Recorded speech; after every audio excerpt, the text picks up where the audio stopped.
Hello everyone. This is my first time trying a video lecture. Even though you don't see me, you will hear my voice and you can look at the screen. I want to give you a lecture on how to diagram a sentence. And then this morning I uploaded a file on the WhatsApp page, and this is the assignment. So you will be diagram these two biblical passages according to the way that I will show you in this video. So you will be using NASB versions of these two biblical passages. Okay. Even though this this assignment may look very difficult, the Bible verses that I just gave you are only 7 verses. So if you pay enough attention to what I'm going to say, you may be able to you will be able to have draw the diagrams without having too much difficulty. Okay, so let's begin. So why do we diagram the Bible passages? Basically we do this to see more clearly how each sentence is structured, and it will show you will help you to understand what the message of the verses might be, right? So if you analyze these Bible passages grammatically, many of the Bible passages, especially the Paul's letters and many of the New Testament passages will become much more clearer to you in terms of the message that they are trying to convey to the reader. Okay, so anyway, so I gave you another handout, and you need to get familiar with those grammatical terms, subject, verb, object, adverb, adjective, participle, those things. So I will assume that you have read those things, and then we'll move on with this diagramming lesson. So I encourage you to have your handout, this particular handout on the table and watch the video. So you'll have to look at both at the same time. Okay, look at here, subject and verb. Okay? So this is a very basic sentence containing a subject and a verb, right? And then what you need to know is that you need to draw a baseline beneath the subject and the verb. Here, draw a baseline beneath the subject and the verb, right? So this is the baseline. See here, and then verb is the subject. Birds is the subject, and fly is the verb, right? And then between the subject and the verb, you will draw a line, vertical line, that will extend through the baseline. So make sure that it comes through the baseline and even passes it, right? So this is what you will do. Let me give you another example. So for example, Jesus walked. Okay, so this is a sentence, and what you need to do is to draw a baseline, and Jesus is subject and walked is verb, right? So you draw a vertical line that separates them from each other. Okay, so that was not too difficult. If you come to number 2, now we have more things. We have a subject, verb. Now we have direct object, right? Direct object. And here you have teachers are verb, happy.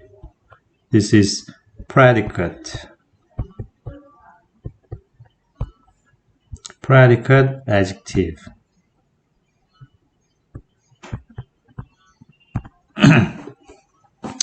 So here what you need to do is to again draw a baseline, and then between the subject and the verb you draw a vertical line that extends through the baseline, and then between the verb and the direct object you draw another vertical line, but that stands on the baseline. Okay, let me give you another example.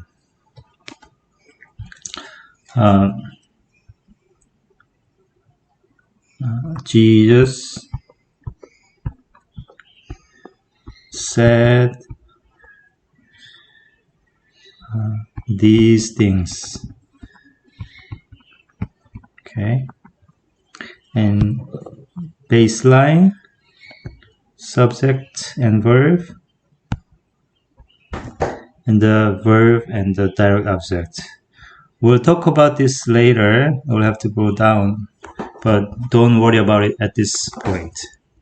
Okay,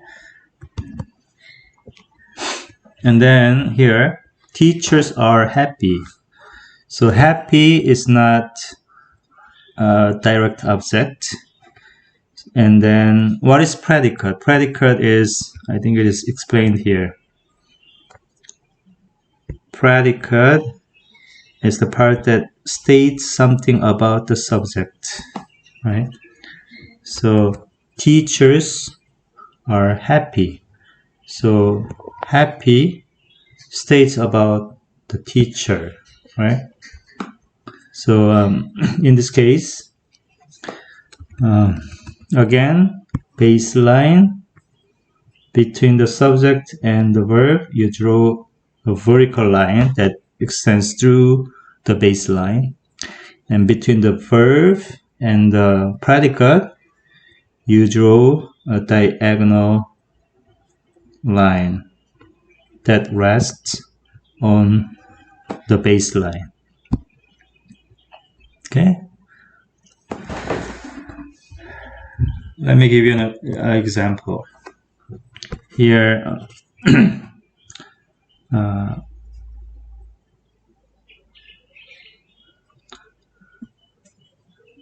he was glad. Okay, this is a sentence. Draw a baseline, subject, verb. This is predicate. So a vertical line, and this is a predicate. So you'll have to draw a diagonal line that will rest on the baseline, right?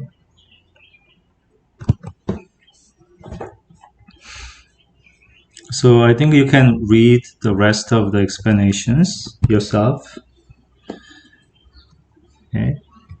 And then number 3, clause as direct object. Okay. I heard you were leaving. Okay. This is a bit more complicated than the sentences that we have just looked at. This is subject for sure. Heard. Okay, that's a verb. Then what's the rest? You were living. Okay. You were living itself is a sentence or clause. Clause is another name for sentence, right? So you were living is a sentence, but you were living as a whole is the direct object of the verb heard. I heard what? I heard you were living, right? So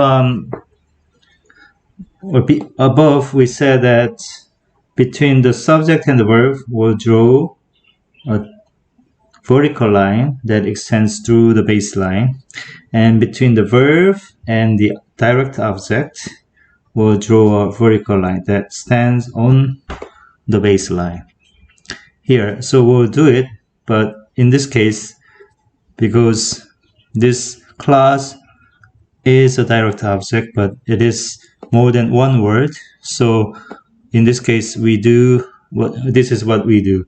We kind of lift it. This is like lift it, okay? And then because the direct object itself is a sentence, we'll do what we did before with the main clause, right? So draw line, you, subject, were living together, a verb. And then between the subject and the verb, you draw a line that extends to the baseline, right? And then it kind of visualizes that, oh, this is how the sentence has been structured. I heard what? That you are living. Sometimes, if there is that in the sentence, you can write that here. I heard that you are living. Okay.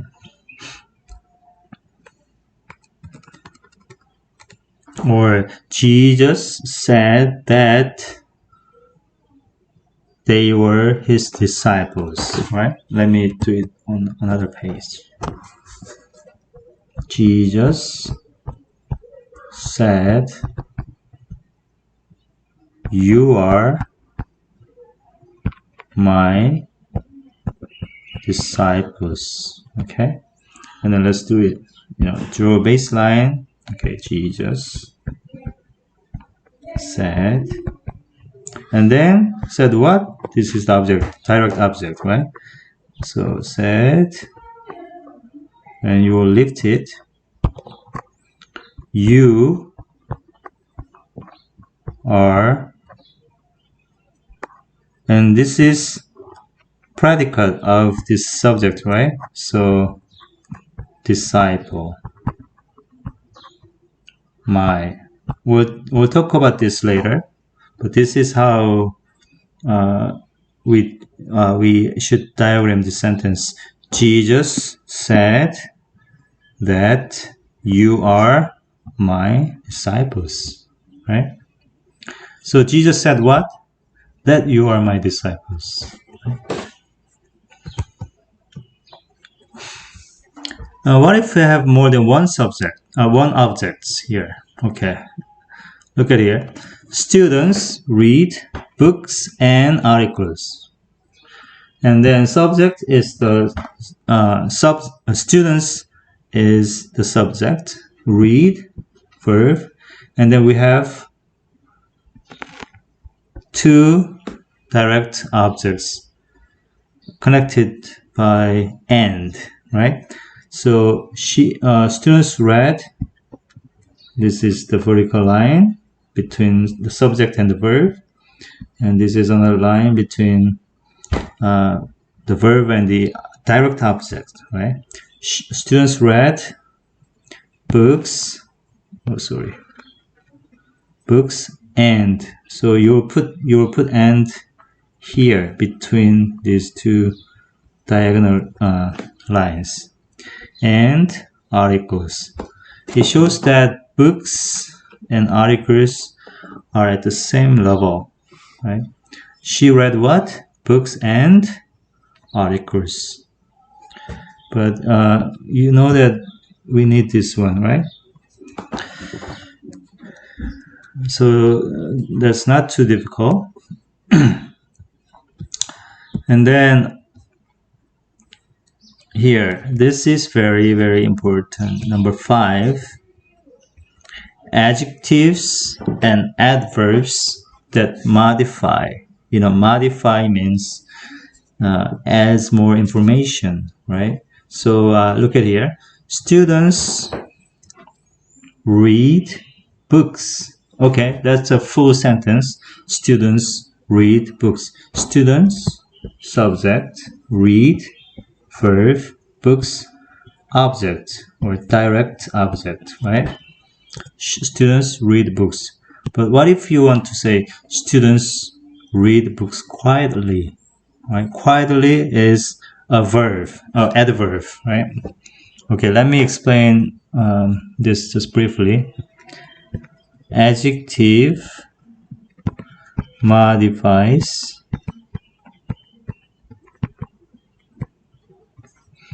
nouns, okay? And adverbs modify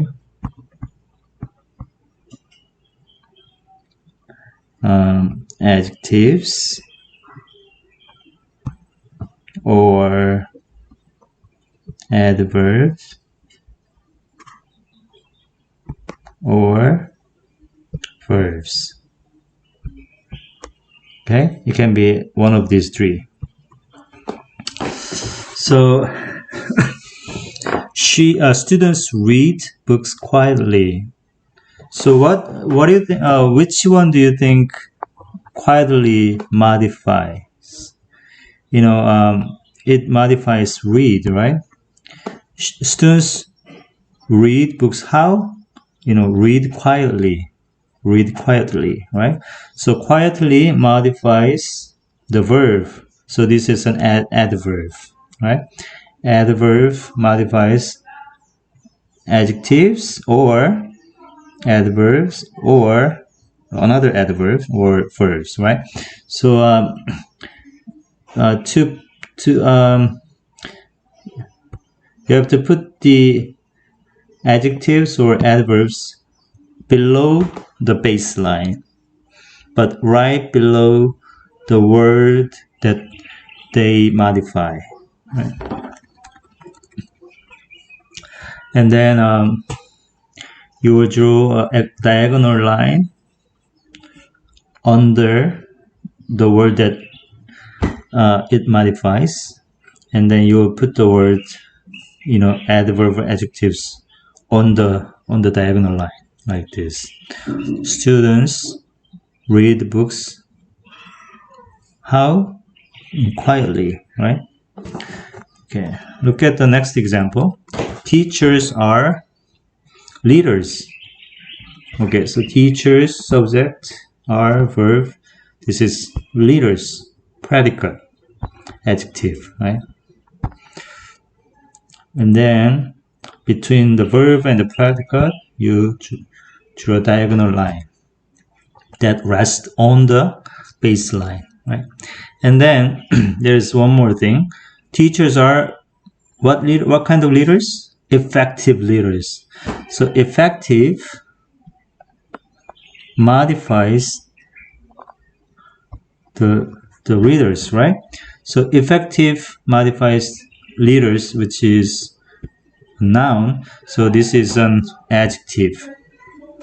So you put the adjective that modifies leaders right under leaders.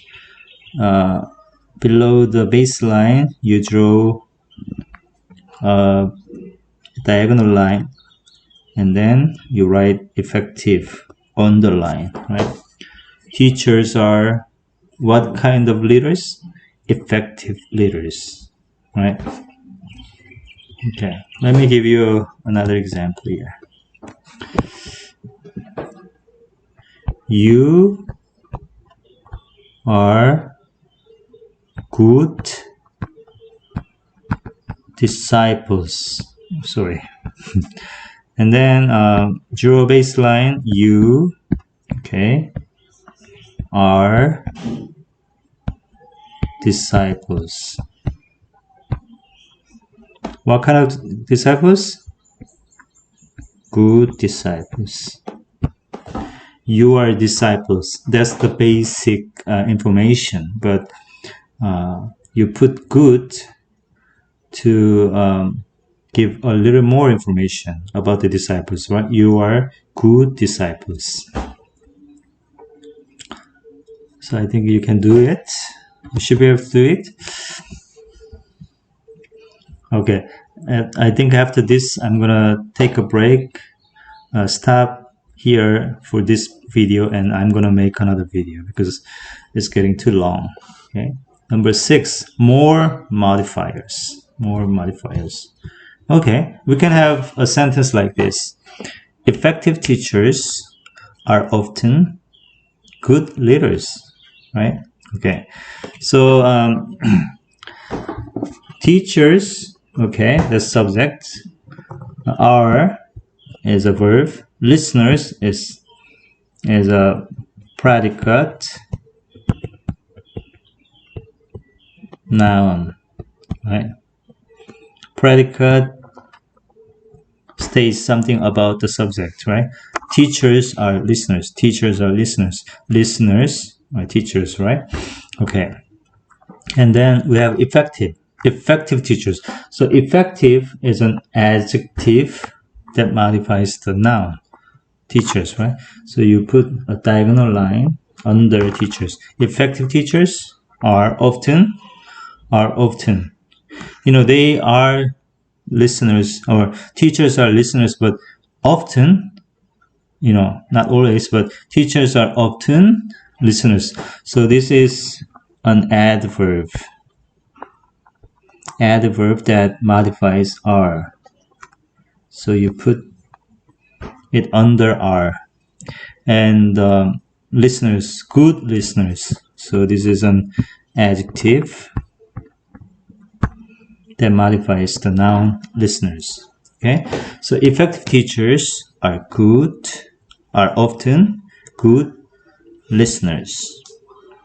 Okay, do you understand this? I hope I made it a little more easier for you. And I'm gonna stop here, and then for the rest of the material, I'm going to make another video. Okay.